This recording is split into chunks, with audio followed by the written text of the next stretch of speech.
Vamos lá. Então, boa noite a todos. Hoje nós vamos tratar do prontuário médico, análise de casos práticos sob as lentes da ética médica e da bioética.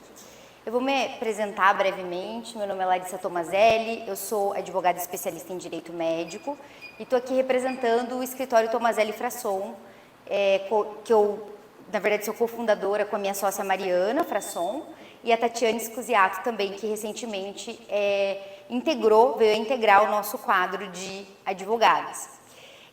Então, por que eu resolvi trazer? Eu inicialmente tenho que agradecer ao Dr. Nilson, né, que possibilitou a gente vir aqui tratar de direito médico na educação médica continuada. E por que a gente escolheu esse tema? Porque a gente sabe, na prática, a importância que existe dos profissionais compreenderem as nuances que envolvem o preenchimento de um bom prontuário, quando ele deve quebrar o seu dever de sigilo com o paciente.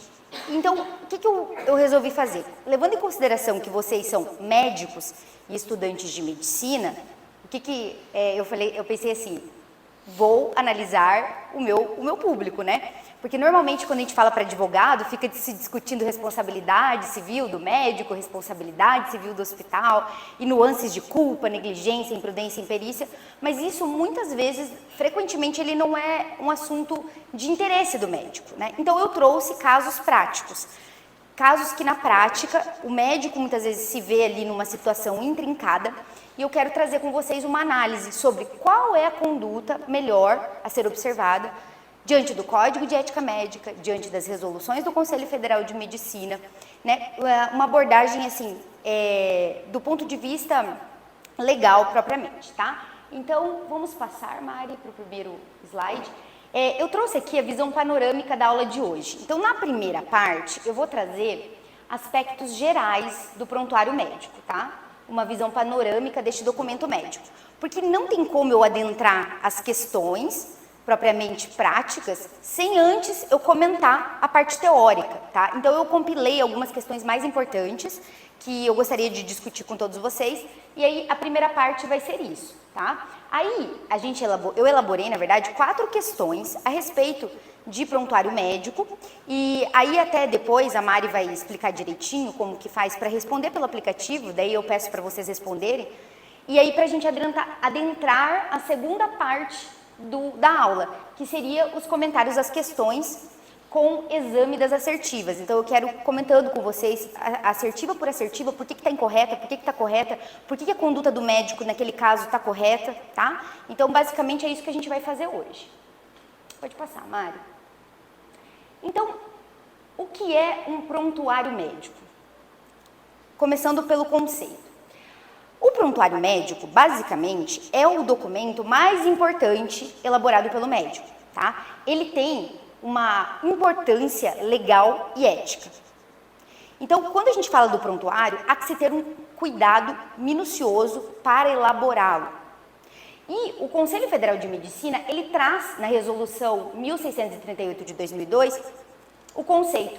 E ele diz o seguinte, que o prontuário médico é o documento único constituído de um conjunto de informações, sinais e imagens registradas, geradas a partir de fatos, acontecimentos e situações sobre a saúde do paciente e a assistência a ele prestada, de caráter legal, sigiloso e científico, que possibilita a comunicação entre membros da equipe multiprofissional e a continuidade da assistência médica ao indivíduo. Então aqui a gente já verifica 2 questões bastante importantes na elaboração do prontuário.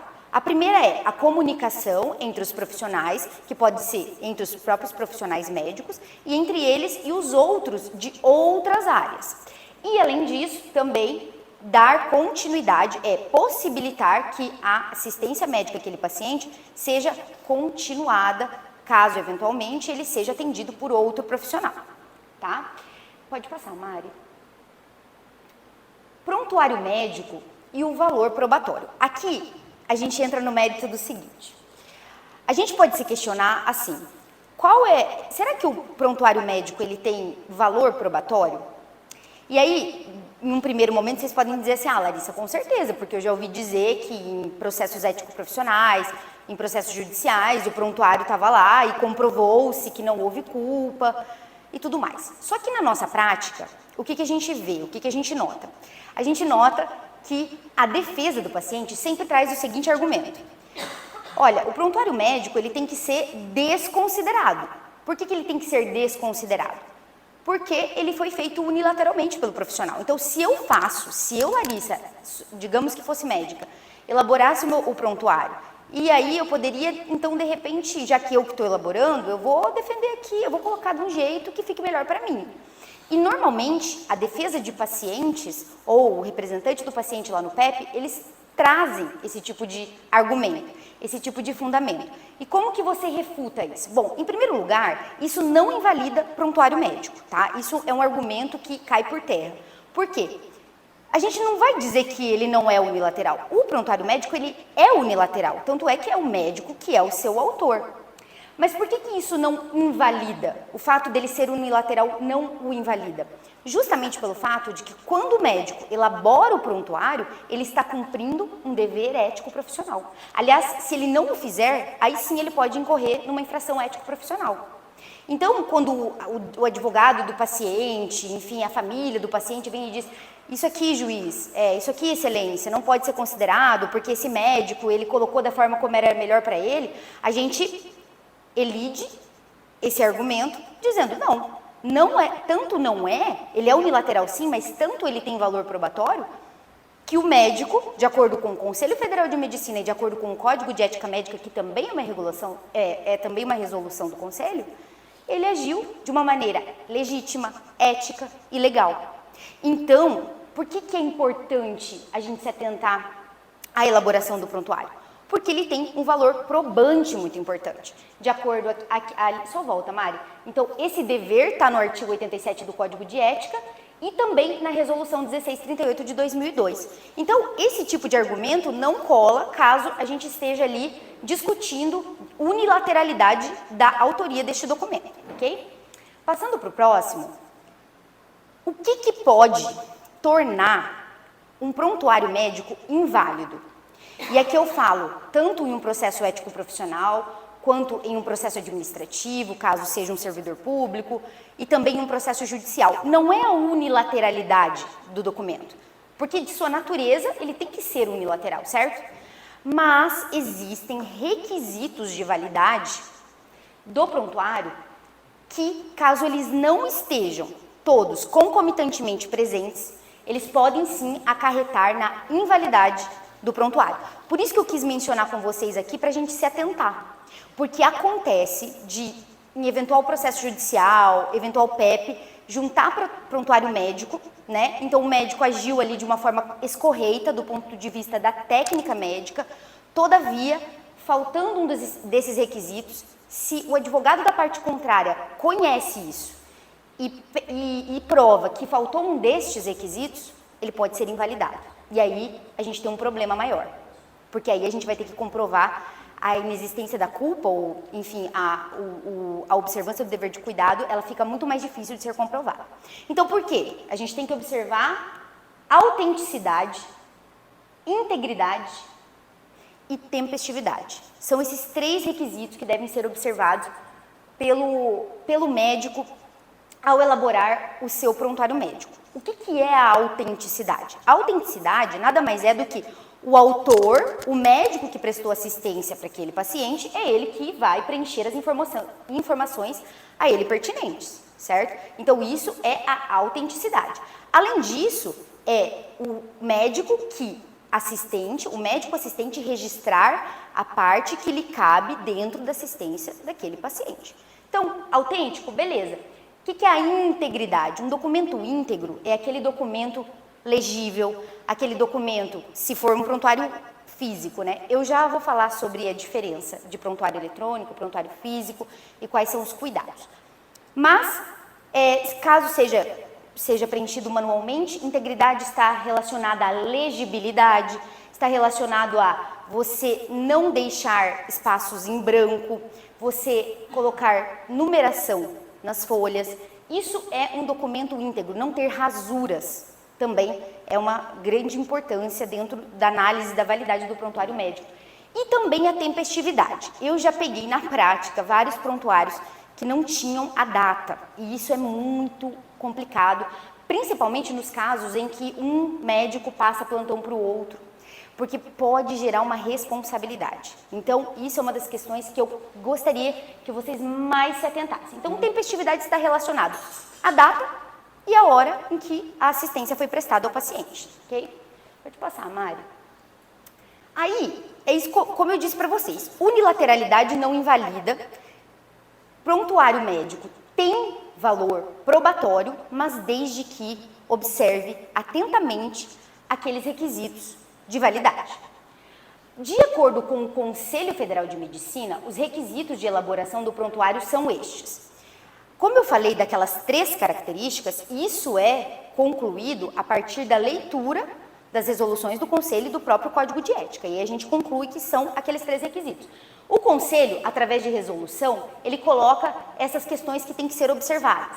Legibilidade, que está relacionada também ao que a gente falou da integridade do prontuário, numeração de folhas, inutilização de espaços vazios, identificação de todos os profissionais que participam do atendimento, nome, número de registro no Conselho Regional de Medicina e assinatura. Não basta bater o carimbo. Normalmente o carimbo tem o nome e o número de registro no Conselho Regional de Medicina.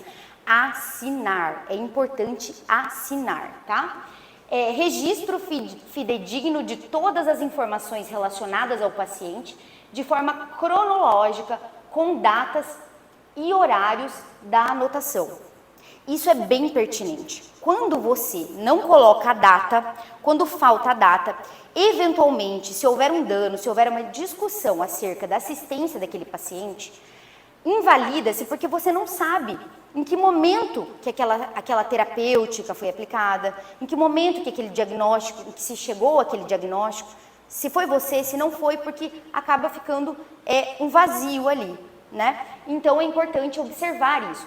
Se for, vamos supor, um médico que assiste o paciente a noite toda ou o dia todo, né? Eventualmente se ele foi submetido a um procedimento cirúrgico e você vai, sei lá, passar visitas ou enfim, você vai assisti-lo por um período mais longo de tempo, é importante colocar a hora, inclusive, tá? Mas, gente, isso falta muito na prática, tá? Falta muito e gera problema. Por isso que eu resolvi trazer para vocês hoje, justamente para atentar-se e evitar. Muitas vezes é um problema que é evitável, mas que acaba, assim, de certa forma, prejudicando por uma inobservância ali de algo pontual. E eu sei que deve ser bastante difícil, a depender da situação em que o médico está inserido, porque você parar para pensar em requisito, enfim, eu sei que, de certa forma, deve ficar automático para vocês, né? Porque com a prática aquilo vai sendo feito, mas é importante se atentar para isso, né? Em todas as situações, em todas as circunstâncias.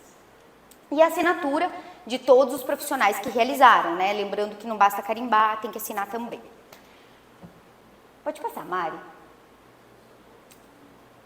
Aí, quando a gente falou sobre o conceito de prontuário médico, o que a gente viu lá no início? Que é um documento único. Ele é um documento único, composto por vários outros documentos que demonstram o histórico de saúde daquele paciente dentro daquela instituição de saúde, tá? Então, a gente tem o quê? O prontuário, ele pode ter muitas páginas. Já pegou calhamaços de prontuário, né? Então, são vários documentos que são incluídos dentro do chamado prontuário médico. Quais são esses documentos? Ficha de identificação completa desse paciente, ficha de anamnese com o histórico clínico, exame físico, exames complementares se necessário, é claro, hipóteses diagnósticas, raciocínio clínico para elaboração do diagnóstico definitivo com a CID e plano terapêutico. A folha de evolução diária, claro, em sendo o caso também, né? Descrições cirúrgicas, em sendo o caso, fichas anestésicas, fichas de atendimento ambulatorial e ou atendimento de urgência, também tem que estar ali no prontuário, todos os documentos médicos elaborados na assistência daquele paciente. Então, termo de consentimento livre e esclarecido tem que estar lá, laudo médico, relatório médico, atestado médico, tudo deve estar incluso dentro desse atestado. dentro deste prontuário, desculpa. E resumos de alta ou óbito. É importante a gente observar, porque o prontuário ele tem que ser algo que você consiga visualizar, desde o momento que aquele paciente deu entrada ali, desde aquele momento em que o médico teve o primeiro contato com ele, até a sua saída, né? Ou enfim, o óbito, caso seja o caso. Esperamos que não, né? Pode passar, Mari. E aí, uma das questões primordiais que a gente sempre traz quando o assunto é prontuário médico é que a resolução 1638 de 2002, ela trouxe a obrigatoriedade, a determinação de que sejam criadas dentro das instituições de saúde, né, estabelecimentos de saúde, as comissões de revisão de prontuário. Então tem que ter revisão de prontuário, comissão de revisão de prontuário. E o que basicamente faz uma comissão de revisão de prontuário? Ela tem duas funções. A primeira é o exame quantitativo dos prontuários e a segunda é o exame qualitativo. O que seria o quantitativo? Será que naquele estabelecimento de saúde, naquela instituição de saúde, a quantidade de prontuários elaborados corresponde à quantidade de pacientes que ali adentraram? Ou será que temos mais pacientes e menos prontuários? Mais prontuários e menos pacientes? Atribui-se a responsabilidade a essa comissão de elaboração de prontuários médicos. Por outro lado, aliás, ao lado da análise quantitativa, nós temos a qualitativa, que é justamente a comissão orientar e auxiliar os profissionais na elaboração dos prontuários. Então, eles pegam os prontuários médicos e vão analisar ali. Será que está sendo feito um relato? Será que está sendo feito um registro naquele documento minucioso do atendimento prestado ao paciente? Será que aquele médico está conseguindo fazer isso de uma maneira minuciosa para não prejudicá-lo enquanto médico, enquanto profissional, para não prejudicar a instituição? A comissão ela tem esse viés de orientar, né? E dizer, olha, aqui pode melhorar, aqui está faltando um requisito de integridade, neste ponto pode ser que o documento não seja considerado autêntico, vamos analisar a tempestividade aqui, enfim. Então, fazer essa análise que eu falei para vocês dos requisitos, justamente para a gente não ter possibilidade de invalidar um prontuário em uma eventual situação em que isso seja discutido, tá? Pode passar também, Mari. Não exibição do prontuário. Existem situações em que o paciente solicita o prontuário e o médico ou a instituição se nega ou acaba dizendo que tem alguns dias ali para fornecer o prontuário, porque existe um protocolo administrativo a ser observado. Isso é bastante comum de acontecer. O que acontece? Em primeiro lugar, depois a gente vai voltar nisso, mas vocês devem saber isso, né? Muito mais do que eu. Mas, o que a gente tem que partir como premissa? Propriedade de prontuário é do paciente. Porque as informações ali contidas são de titularidade dele. Então, há dados personalíssimos, há dados relativos à saúde daquele paciente que estão naquele documento. Porém, a guarda, a posse daquele documento fica ao encargo do médico ou da instituição de saúde ao qual ele está vinculado e na qual ele assistiu o paciente. Se não houver a entrega do prontuário médico, caso solicitado pelo paciente, existe uma responsabilidade solidária entre o médico assistente, o chefe de equipe, o diretor clínico, todos aqueles que integram a comissão de prontuário daquela instituição de saúde, diretor técnico, tudo com base no artigo 2º da Resolução 1638 de 2002. Então, o que isso quer dizer na prática? Se um paciente solicita a cópia do prontuário dele, porque ele diz, está questionando ali alguma questão do atendimento dele, ele entende que ele sofreu algum dano. E aí o prontuário é negado. E aí ele conhece um advogado que conhece do assunto e fala assim, isso aí pode te gerar um dano moral, tem decisão jurisprudencial nesse sentido. E se ele quiser colocar todo esse pessoal no polo passivo, ele pode, porque existe responsabilidade solidária e está prevista na resolução. Então, há que se ter muito cuidado quando a gente fala do prontuário, porque a depender do cargo que o médico ocupa dentro da instituição, não apenas como médico assistente ali trabalhando, mas no cargo de diretor técnico, diretor clínico, integrante de comissão de revisão de prontuários, ele pode ser responsabilizado, pode arder no bolso dele também. Então, é muito importante que a gente se atente para os regramentos relativos ao prontuário. Pode passar, Mari. Só que a gente falou até aqui mais profundamente sobre o prontuário físico, certo? Mas a gente tem também o prontuário eletrônico. E o que é basicamente o prontuário eletrônico? De acordo com o Institute of Medicine, consiste no registro eletrônico que reside em um sistema projetado para apoiar os usuários, fornecendo acesso a um completo conjunto de dados corretos, alertas, sistemas de apoio à decisão e outros recursos, como links para bases de conhecimento médico. É como se fosse um processo judicial. Quando a gente...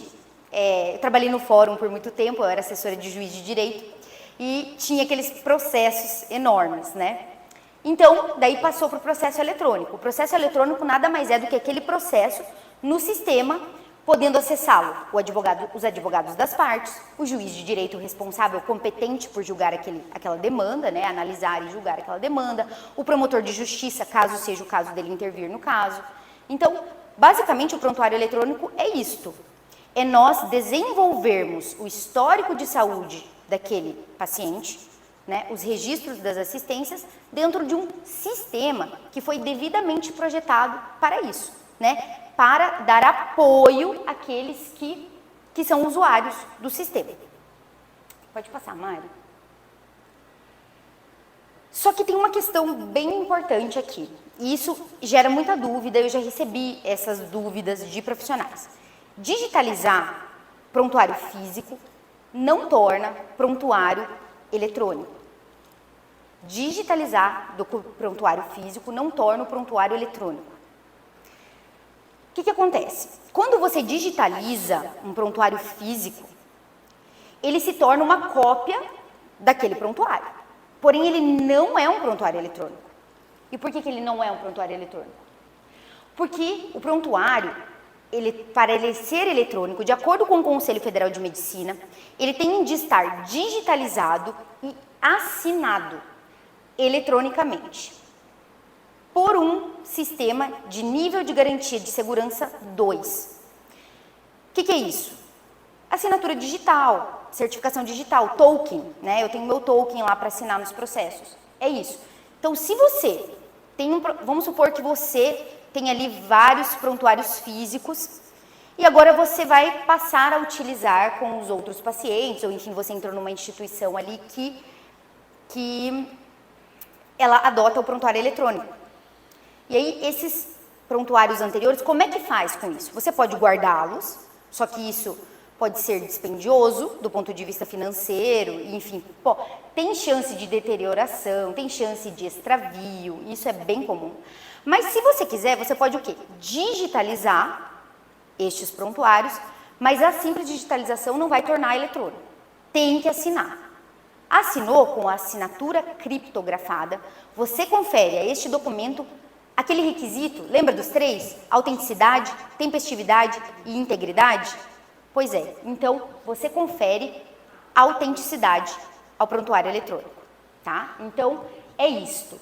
Isso que eu falei para vocês aqui, esse apanhado, basicamente, ele está na lei do prontuário eletrônico e na resolução 1821 de 2007, que é do Conselho Federal. Alguma coisa com o áudio? Ah, tá. É porque está acabando minha bateria. Entra com o seu. Então tá. Mari, pode passar ali só.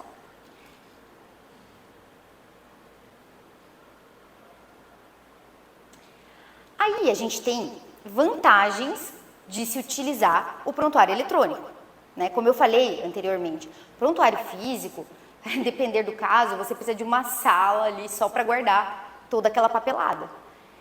Então, tem vantagens de lançar mão do processo do prontuário eletrônico, melhor dizendo.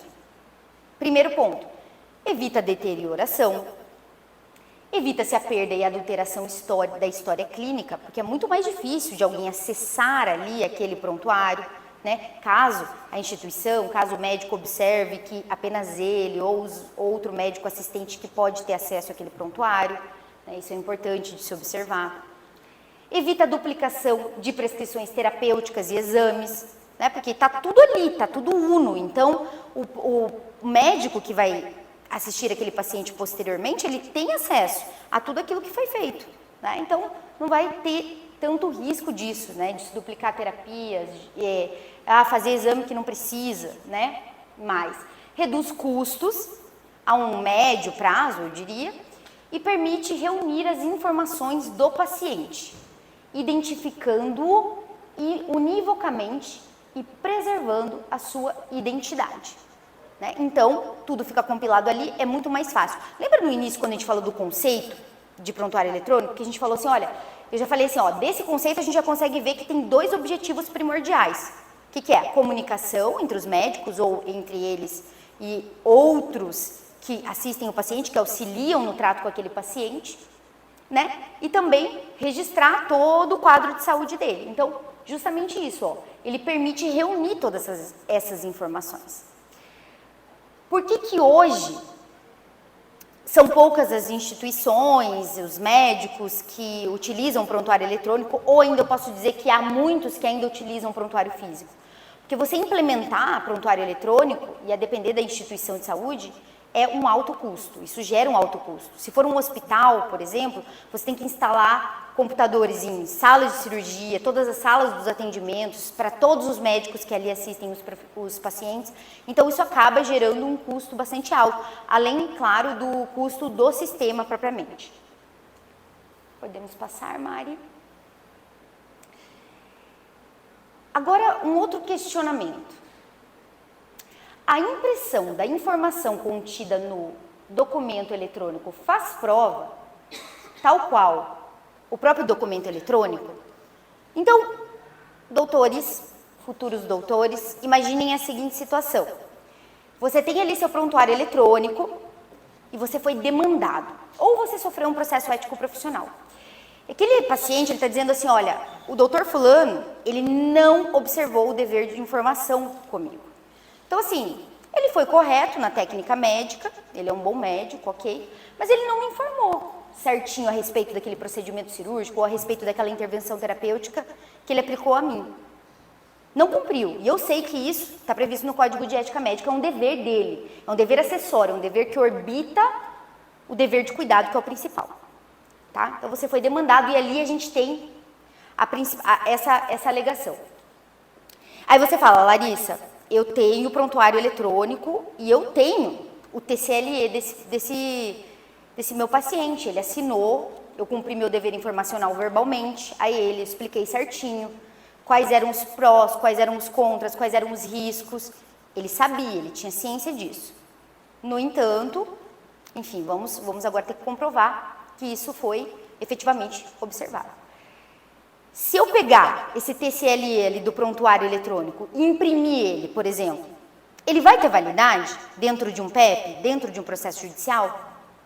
E sim, isso não tem problema, tá? Todos os documentos que você for armazenando no seu prontuário eletrônico, posteriormente e eventualmente, caso seja necessário imprimi-los, eles têm sim prova, eles têm possibilidade de produzir prova. Por quê? O próprio artigo 411 do Código de Processo Civil, e que pode ser aplicado analogamente ou subsidiariamente ao processo ético profissional, ele diz o seguinte: os documentos que são dotados de autenticidade, ou seja, que eles foram assinados com assinatura criptografada, eles têm sim o condão de fazer eles são tão prova quanto um documento físico. Tá? Então, vocês podem ficar despreocupados quanto a isso. Imprimir informação contida em documento eletrônico faz prova tal qual se fosse um documento físico.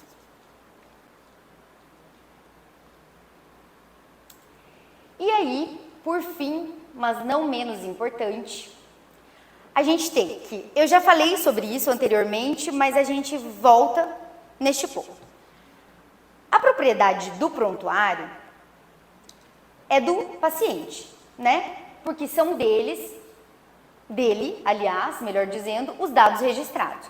Agora, a guarda e a posse são do médico, das clínicas e dos hospitais. Isso a gente nunca pode esquecer. Isso por quê? Porque de onde vem esse dever de guarda, esse dever da posse e a propriedade? O artigo 87, parágrafo 2º do Código de Ética Médica, ele preconiza que o prontuário estará sob a guarda do médico ou da instituição que assiste o paciente. Então, o próprio código traz expressamente ali, ele tem que guardar, ele possui aquele documento, mas é do paciente. Ademais, prevê o artigo 89 do Código de Ética Médica que é vedado ao médico liberar cópias do prontuário sob sua guarda, exceto para atender à ordem judicial ou para sua própria defesa, assim como quando autorizado por... Baixa um pouquinho, Mari, que eu acho que ficou para baixo. Mas é quando autorizado por escrito pelo paciente. Então, o dever de sigilo, ele é inerente à relação paciente-médico, certo? Ele é inerente. E o médico tem que se atentar muito a esse dever de sigilo, porque se violado também pode gerar um direito indenizatório àquele paciente, certo? Só que se ele for autorizado por escrito por aquele paciente, se ele for expressamente autorizado, de que ele pode ali juntar um prontuário em um processo, quando oficiado por uma autoridade policial, pelo Ministério Público, o médico pode sim juntar sem incorrer em uma infração ético-profissional, sem incorrer em um delito de violação ao seu dever profissional, ao seu dever de sigilo profissional. Então, basicamente, esses são os pontos principais quando a gente fala de prontuário médico. E essas são as principais dúvidas que acabam surgindo, né? Então, por isso que eu trouxe para vocês hoje. O que a gente vai fazer agora, que eu sugiro, né, eu solicito que vocês façam?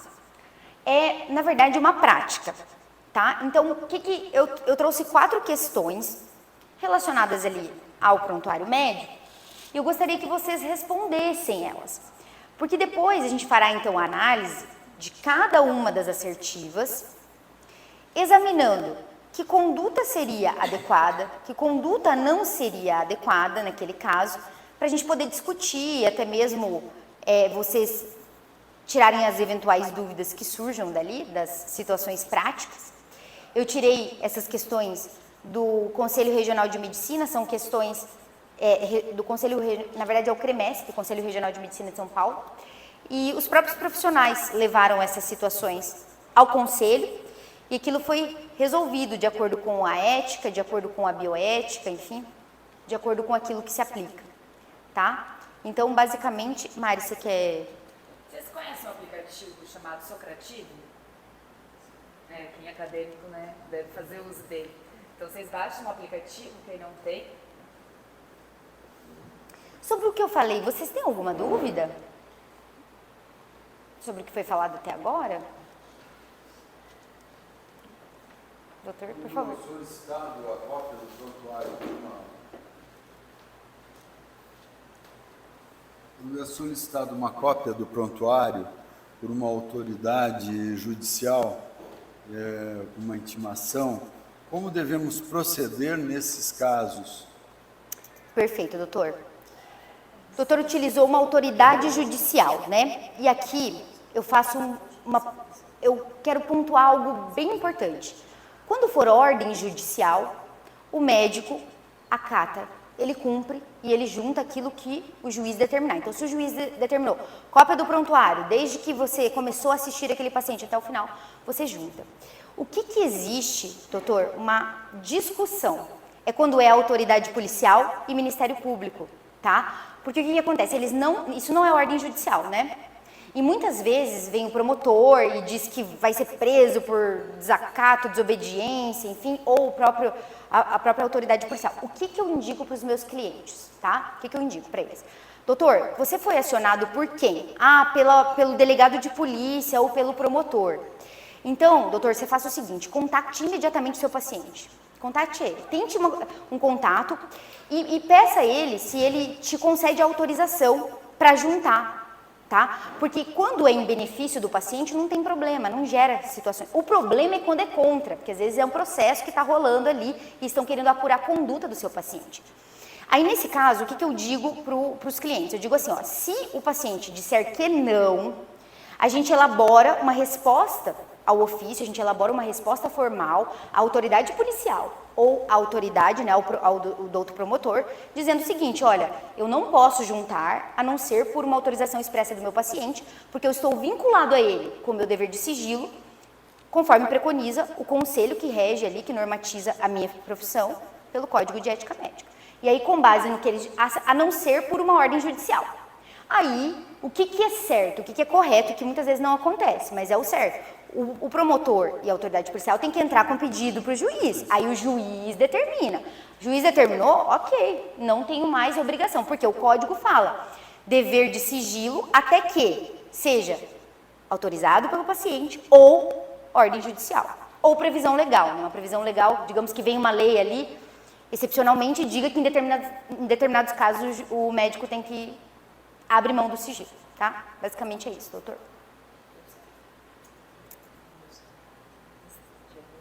Existe alguma situação que o médico poderia estar, por exemplo, que uma situação de risco, como eu já tive, de abuso de menor, pelo próprio pai e tudo mais, e alguns relatos, a gente nessa situação poderia romper o sigilo?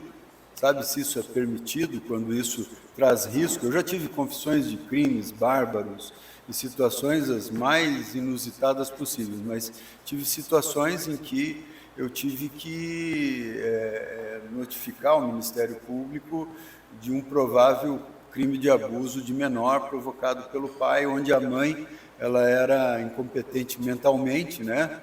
E aí ela perdeu a guarda e a filha ficava com o pai que a gente acreditava estar abusando. Então aí eu tive que romper aquilo e denunciar para o Conselho Tutelar, esse tipo de coisa. Mas a minha questão era com relação a isso, né? Esse medo que a gente tem de infringir uma ordem ética e até que ponto isso aí pode ser infringido quando você tem um bem comum ou de uma pessoa, como nesse caso da criança. Perfeito. Nesses casos de menores que são incapazes, né? Tem duas situações, doutor. A primeira é, por exemplo, você atende ali um menor e você nota na conversa com o seu paciente que ele sofre uma violência, um abuso, um maltrato, que não está relacionado aos pais ou representantes legais. Porque nesse caso, ainda que você tenha o dever de sigilo com o paciente, independentemente da idade dele, da capacidade, você pode levar as informações para os representantes, os responsáveis legais, porque neste caso, doutor, neste caso você está prezando pelo melhor interesse com base no Estatuto da Criança e do Adolescente. E ela é uma lei acima, tá? Agora, o que eu digo? O que é uma situação muito frágil? É quando a criança relata abuso de pai ou de mãe. Aí é mais complicado. Mas aí, como o doutor disse, é isso aí. Aí você tem que recorrer à autoridade. Porque naquele caso, você está vendo que o seu paciente está submetido a uma agressão, está submetido a maus tratos, e se você simplesmente violar ali o sigilo, não chegar a uma autoridade, mas falar com o representante, você mantém aquela criança a uma situação de perigo. Pior, você pode piorar a situação, né? Porque a criança falou ali, então o melhor, o mais acertado realmente é isso, informar a autoridade, porque ali você está abarcado. Até porque a gente tem crime, né? A gente tem na verdade, a gente não tem, né? Porque quem compete é a autoridade policial apurar isso e é o Ministério Público a depender do caso.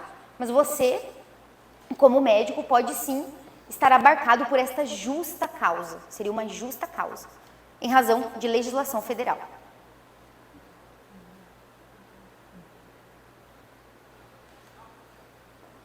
Eu tenho uma pergunta. Quanto ao prontuário, se eu trabalho em uma instituição, imprimo esse prontuário, ele é de uma determinada instituição, eu transfiro esse paciente que precisa de uma transferência para outra instituição hospitalar. esse prontuário, ele é da instituição, eu posso transferir ou mandar uma cópia desse prontuário para uma outra instituição? Perfeito. Como que é teu nome? Luciano. Luciano, essa é a nossa quarta questão de hoje. É a nossa quarta questão de hoje. Mas é justamente isso. E o tema da questão é justamente esse. Prontuário e o dever de se entregar original de prontuário, cópia de prontuário, faz relatório, não faz relatório. Por quê? Por que eu digo isso, já adiantando? Há uma resolução do Conselho Federal de Medicina que trata não apenas do prontuário ali, mas ela traz a normatização acerca do transporte interhospitalar entre instituições. Então, se eu sou a médica que vou solicitar transferência, né, que sou a última a assistir aquele paciente nessa instituição, o que eu faço? Mando o prontuário junto com o paciente, porque se ele vai ser transferido, eu entendo que ele abriu mão do sigilo e mando o prontuário, ou eu tiro uma cópia e mando a cópia, ou eu faço um relatório. E se eu optar por fazer o relatório, qual seria o mais acertado a se fazer? Eu vou deixar para te responder depois, tá? Mas basicamente aqui ficou já um pitaco aí sobre a solução do caso. Outra questão, existe o sistema onde eu faço todo o prontuário do paciente, esse sistema eu entro com uma senha pessoal, né? Só que esse prontuário não existe assinatura digital, né? Ele é válido? Não existe assinatura digital Não, nele? Eu entro apenas, eu tenho um sistema, Certo. né, comum, aí eu entro com a minha senha, tenho acesso a esse sistema, eu faço a evolução, faço as medicações, mas e aí eu fecho o sistema. Eu não tenho nenhuma assinatura nesse prontuário digital, uma autenticação de que fui eu que digitei isso, porque qualquer pessoa pode ter acesso à minha senha, né? Uma pessoa da TI pode ter acesso à minha senha.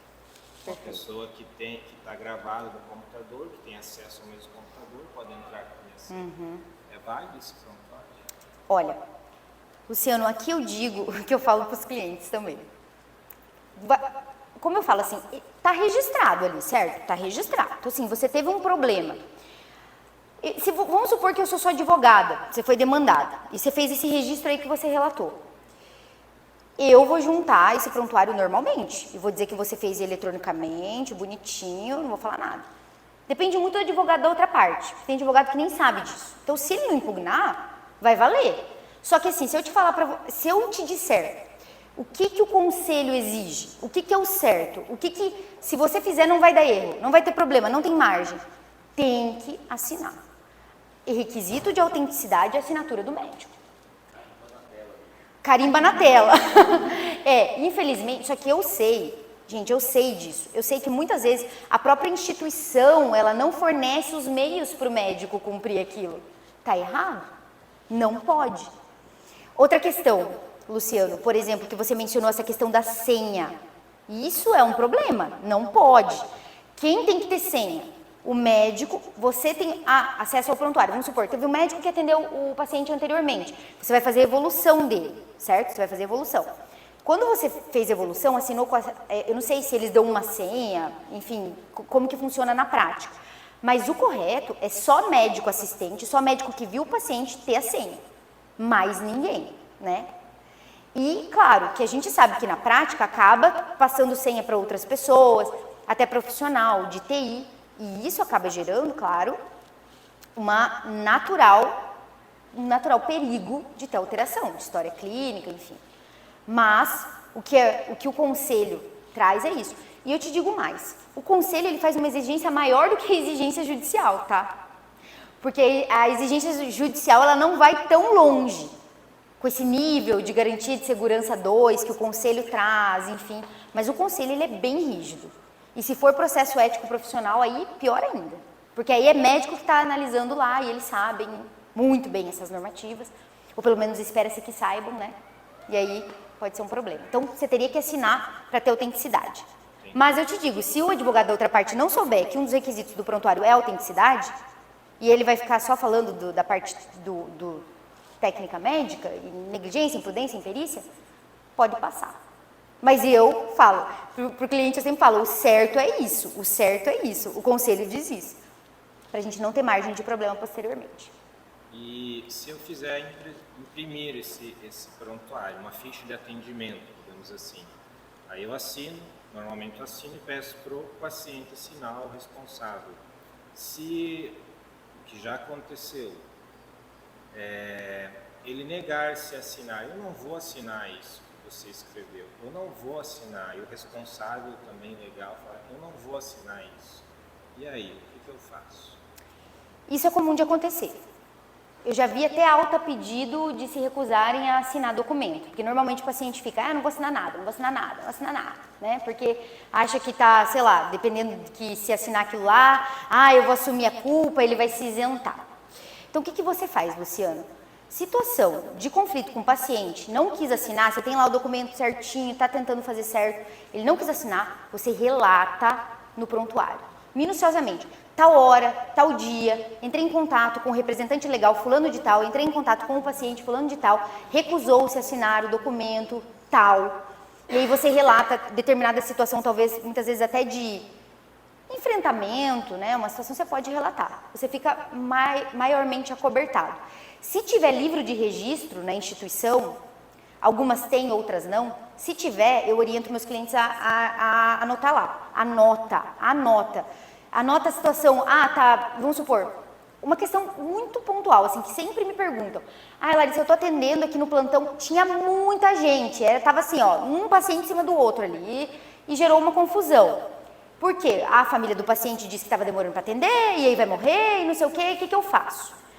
Justamente isso, eu falo, vai lá no livro e anota, inclusive, pede lá quantos pacientes deram entrada aquele dia, quantos você atendeu, quantos médicos tinha para atender lá. Acabou minha bateria.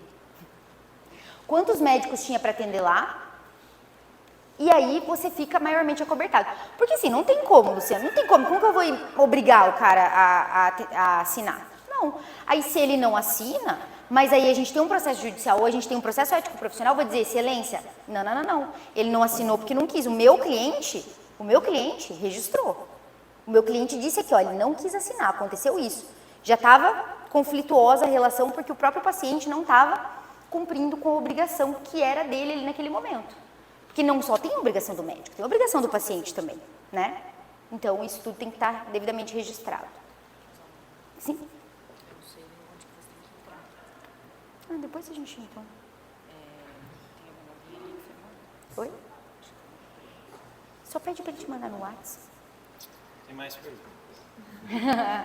A cópia do prontuário, normalmente, instituições públicas, eles têm uma rotina de você solicitar em algum departamento da prefeitura, alguma coisa assim. Depois o paciente é solicitado e alguns funcionários fazem essa cópia. Quem deve fazer a cópia desse prontuário para ser entregue ao paciente? Normalmente, o próprio paciente que deve fazer esse pedido. Ele faz o pedido e aí algumas pessoas são responsáveis para fornecer a cópia do prontuário, né? Certo. E a gente sabe que o Código de Ética Médica ele defende, né, o sigilo médico-paciente. Como que eu vou garantir esse sigilo, uma vez que muitas pessoas que fazem a cópia desse prontuário são atendentes ou não têm nem curso de formação na área e nem são sujeitas a um sigilo profissional ético? Perfeito. Na verdade, o correto é que a instituição a que você está vinculado que garanta isso. Porque o correto é a casa de saúde, o hospital, ele que tem que garantir os meios para que o médico cumpra o seu dever ético profissional, tá? Só que nesses casos, por exemplo, Luciano, não tem muito o que se fazer. O que é o protocolo da casa? Pediu ali o prontuário. Quem que é o funcionário lá que vai pegar a cópia? Vai ter que fazer isso. O que é o correto? O que é o adequado? O que as instituições têm que observar? Elas vão lá no sistema, por exemplo, o médico acessou lá o prontuário. Ele pega, porque, por exemplo, a verdade, vamos ser honestos aqui, a verdade é que o funcionário da administração, ele não poderia acessar esse prontuário, tá? Ele deveria ter acesso a determinados documentos do prontuário, isso sim, Por exemplo, ficha de identificação, situações que pertinem. E pela própria LGPD isso não pode, tá? Pela própria LGPD. Então, assim, a gente verifica que, na prática, os funcionários acabam tendo acesso. Se acontecesse, o ideal era que o próprio médico retirasse ali aquele prontuário, colocasse no envelope, lacrasse e colocasse sigiloso. Esse é o adequado. Até o paciente ir lá e buscar. Nunca entregar, e isso as instituições também deveriam observar, mas eu digo para vocês, nunca entreguem prontuário sem recibo de entrega de prontuário. Sempre peça para assinar. Porque às vezes sai com a cópia lá e tal, pega o recibo. Por quê? Porque você não fornecer, hoje há decisões jurisprudenciais que podem condenar, há decisões nesse sentido. Então pode haver condenação por negativa, tá? Tanto da instituição quanto do médico de fornecer esse documento. Então pega o termo. Se tem o termo, você fala, não, eu forneci, tá aqui, ó, tá assinado tal dia. Ele pegou o prontuário, tá? Então não é o ideal, Luciano, não é o ideal. Mas o que eu diria? Se você puder fazer algo maximamente para não violar esse sigilo, é isso.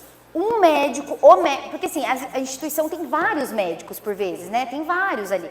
Mas quem que é o médico que está responsável naquele momento em que solicitou-se o documento, o prontuário? O fulano de tal. Ele vai lá, ele acessa, ele pega, ele coloca num envelope lacrado, coloca confidencial, pede para entregar. E a instituição providencia o termo de entrega. Mas a gente sabe que não é isso que acontece. Mas aí também, outro ponto. Vamos supor que o paciente vem em cima de você falando, você violou o dever de sigilo, e a gente tem essas questões circunstanciais que a gente pode suscitar. Olha, está vinculado à instituição, a instituição não dá aparatos para o cliente para ele garantir o sigilo, ele não violou. Tem alguma coisa que ele disse aqui a respeito do quadro de saúde desse paciente?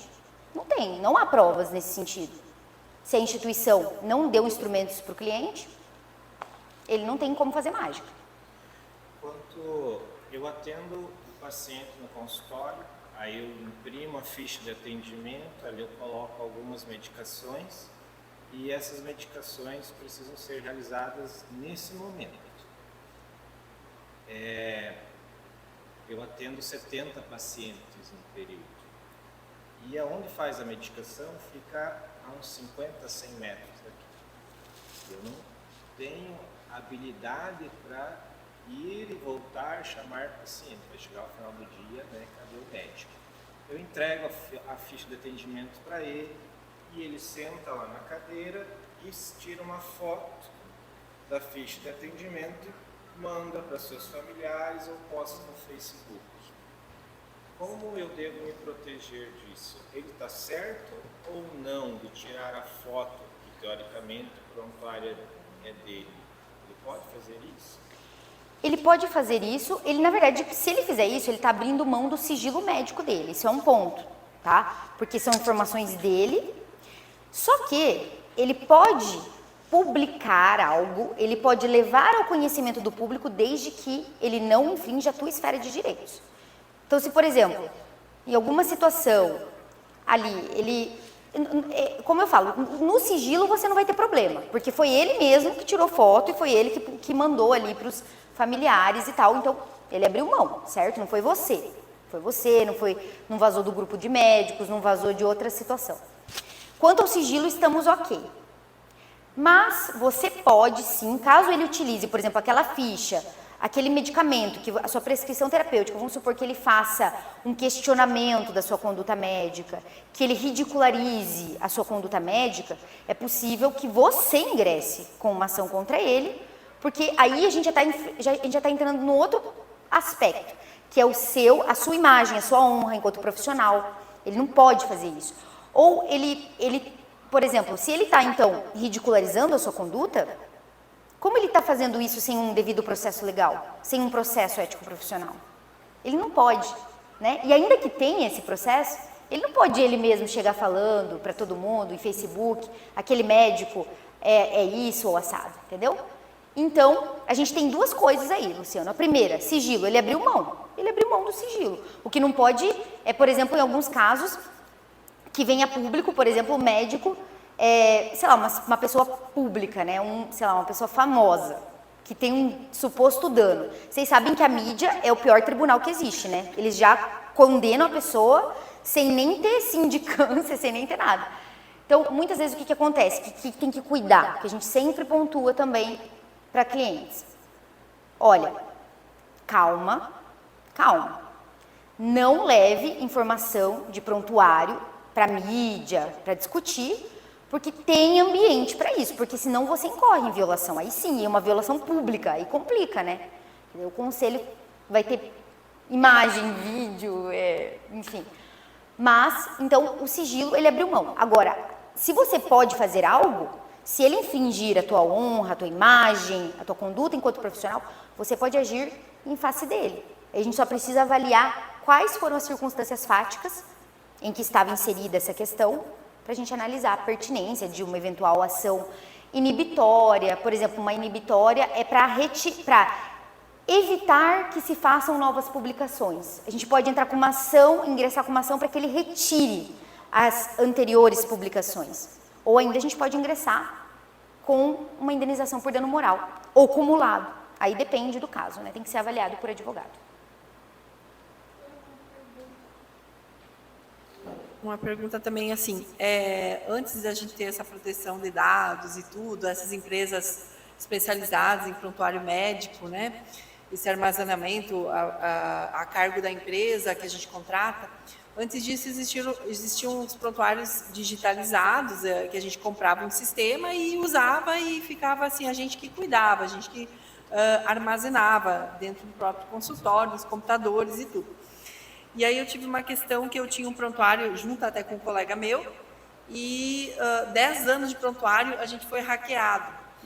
E era exigido um valor, a gente acabou optando por não arcar com isso e a gente perdeu os 10 anos de prontuário. E aí depois contratamos, aí começou essa questão das empresas especializadas armazenarem e tudo, a gente contratou esse prontuário eletrônico nessa formatação legal aí, né, que está legalizada. Então, o que aconteceu? Essas duas questões que me aconteceram, mas nada prejudicial, mas assim, uma coisa que poderia, né, algum dia dar algum problema. Um paciente que eu atendi, ele era de outra cidade, ele consultou comigo 3 vezes e dali 15 dias ele faleceu. E eu descobri nas consultas que ele tinha uma doença cardíaca. Eu sou pneumologista e ele veio por dispneia, falta de ar.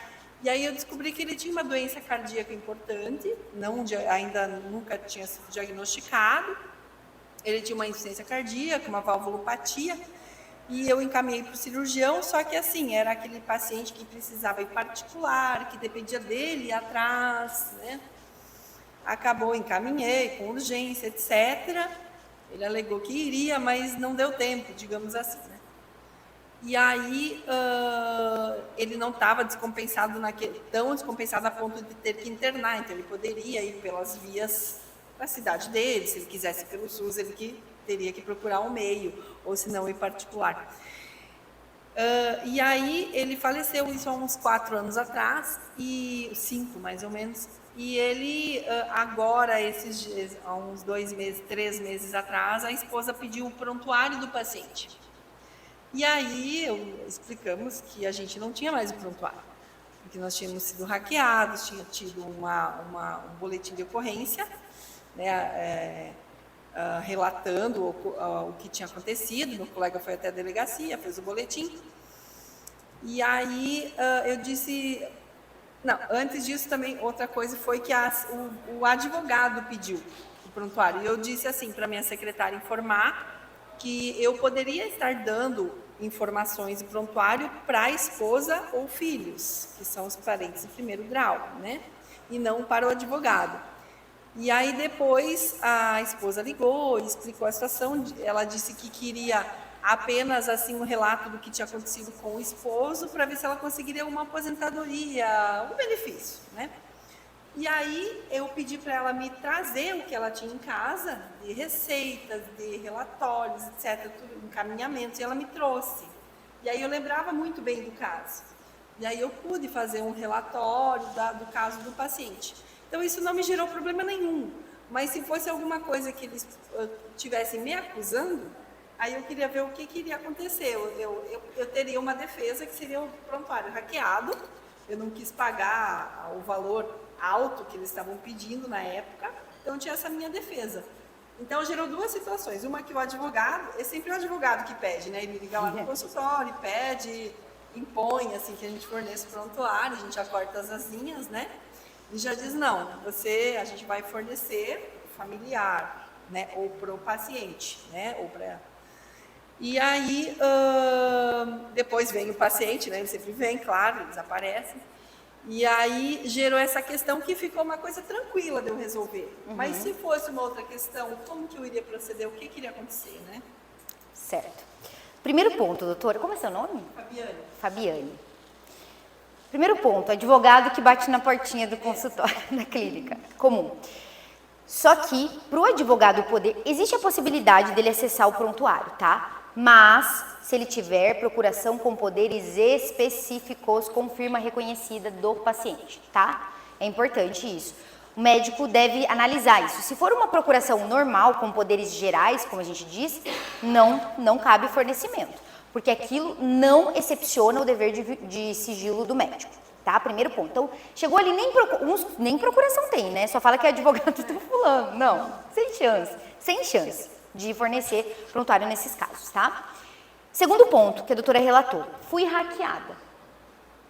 O que eu queria falar sobre isso? Nós, seres humanos, somos falíveis, os sistemas são falíveis e existe possibilidade de deteriorar um prontuário físico, existe possibilidade de um sistema da pau, sei lá, existe essa possibilidade, né? E havendo isso, existe uma saída chamada reconstituição de prontuário, que basicamente é o que a doutora fez, tá? Então, como que a gente faz? Perdi o prontuário, preciso relembrar. Então, com calma, vai lá, relembra, tenta trazer todas as nuances, só traga aquilo que você tenha certeza a respeito do atendimento, da assistência àquele paciente. E normalmente o que dá problema é o que fica bem ali na memória. Porque você sabe, parece que o médico, ele pressente, ele fala assim, não, isso aqui vai me dar problema. E ele vai lembrar, e ele vai conseguir reconstituir. E aí você pode reconstituir, e justamente isso, você pode levar a juízo e dizer, olha, foi reconstituído porque houve uma situação oficial, né, no sentido de que realmente se perdeu, porém, eu me recordava da assistência deste paciente, e foi assim, assado, tá? Aí, doutora Fabiane, o problema é que isso não é o ideal, né? E isso pode gerar consequências judiciais. Como eu falei, depende muito do advogado que está atuando, depende muito de como que aquilo vai ser suscitado. Mas existe essa possibilidade, esta saída, que ela é sempre pertinente. Só que o que a gente tem que cuidar agora é com a LGPD. Esse é o problema. Porque o médico, como eu falo, o médico, ele é aquela pessoa que ele já estava acostumado com o sigilo. Então, quando veio a LGPD, não foi algo assim, meu Deus, né, tem que, é sigiloso, é dado sensível, porque ele já tinha esse dever do Código de Ética. Eu vi muito profissional falando, LGPD para médico. Eu falei, mas eles já estão acostumados. Isso não quer dizer que não tenha determinadas situações que ele tenha que se adequar, é claro, mas eu digo, culturalmente falando, o médico estava acostumado com o dever de sigilo e com todo esse cuidado, né? Mas o que poderia gerar problema? Justamente agora, só que como isso foi prévio, né, não teria tanto problema. Mas depois da vigência da LGPD, seria um problema também pelo lado da lei, porque poder-se-ia dizer que a doutora não tomou as condutas devidas, de acordo com a Lei Geral de Proteção de Dados, que tem que ter um sistema que ele diminui drasticamente a possibilidade de um hacker acessar o teu prontuário, né? E ele ainda coloca a possibilidade ou o dever do médico, melhor dizendo, de, assim que vaza os dados, entrar em contato com o paciente, informar ele daquilo que aconteceu e tentar, da melhor maneira, diminuir os danos que podem daí advir. Então, aí já poderia ser um problema depois da LGPD. Por isso que eu digo para os clientes também, para todos aqueles que pedem, né, solicitam informações, atentem-se à Lei Geral de Proteção de Dados, porque ninguém está imune a isto. E o médico, o problema do médico é que ele lida diretamente com dados sensíveis. Psiquiatras mesmo, doutor Sandro. Nosso cliente, né, doutor Sandro? Então, a gente já sabe que lida com dados sensibilíssimos, né, doutor? Questões assim, né, quadros patológicos. Imagina se aquilo vem e todo mundo conhece.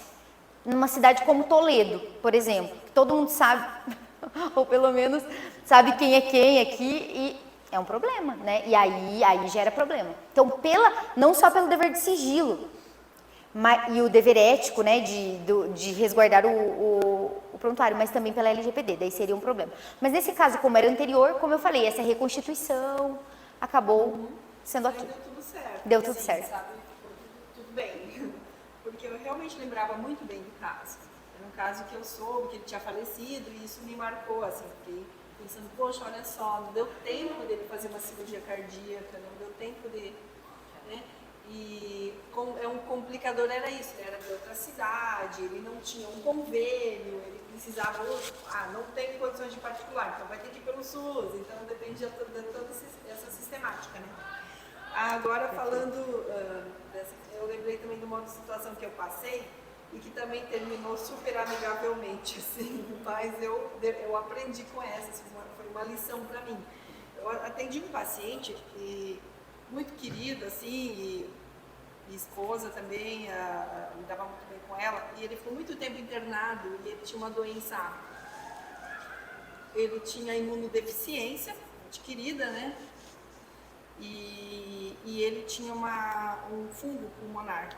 E ele acabou evoluindo ele foi tratado para o fungo, depois ele evoluiu com um linfoma, né? Ele acabou falecendo com a hematologia.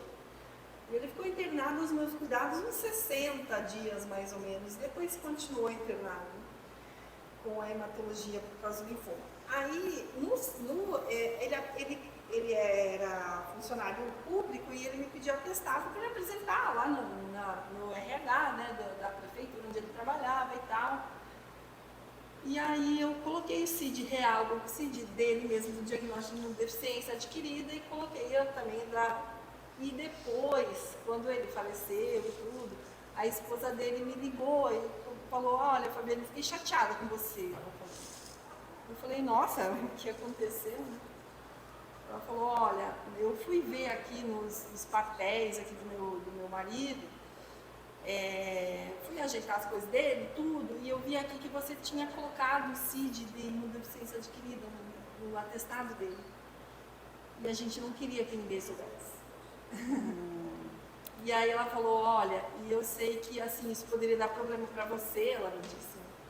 Eu disse, certamente.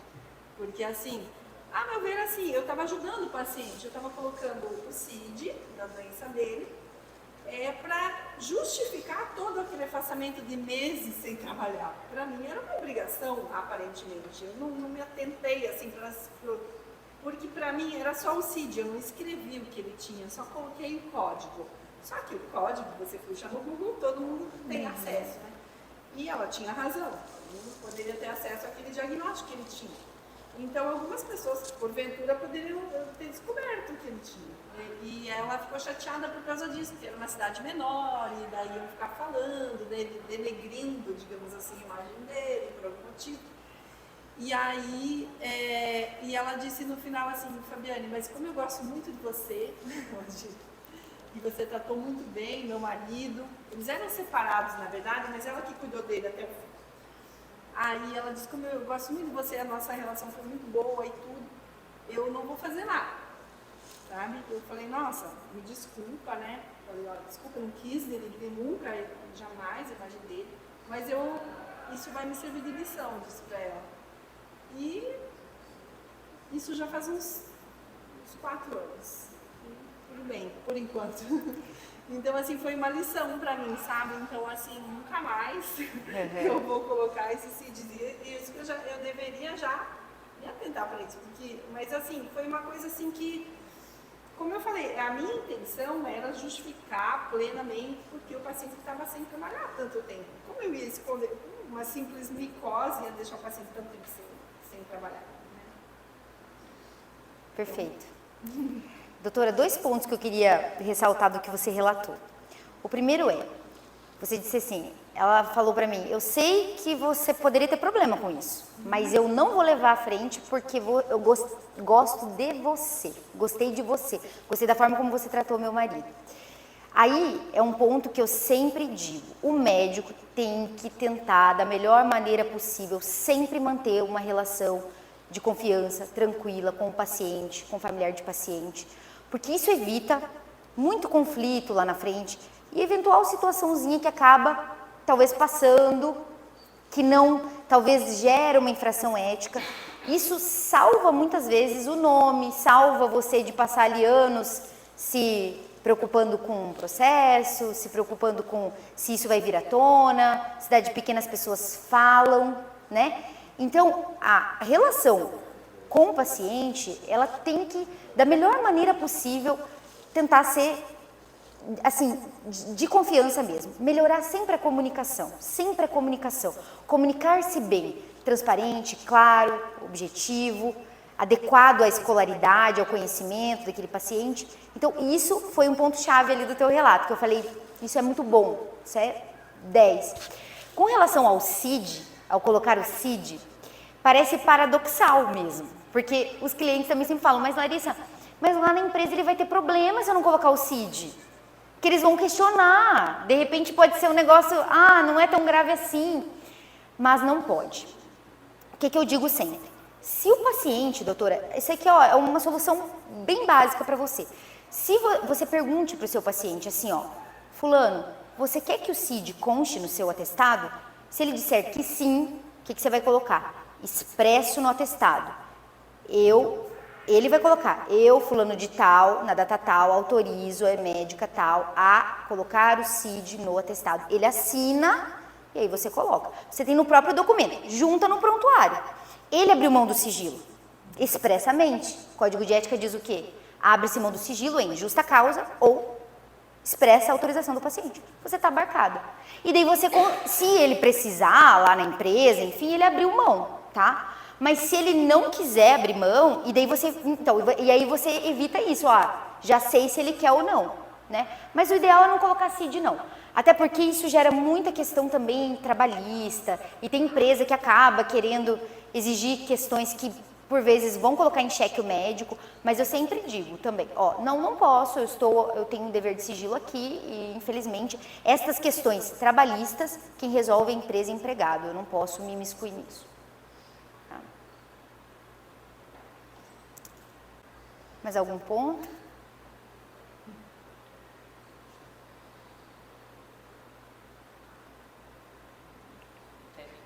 Intervalo. Então, bora pro intervalo.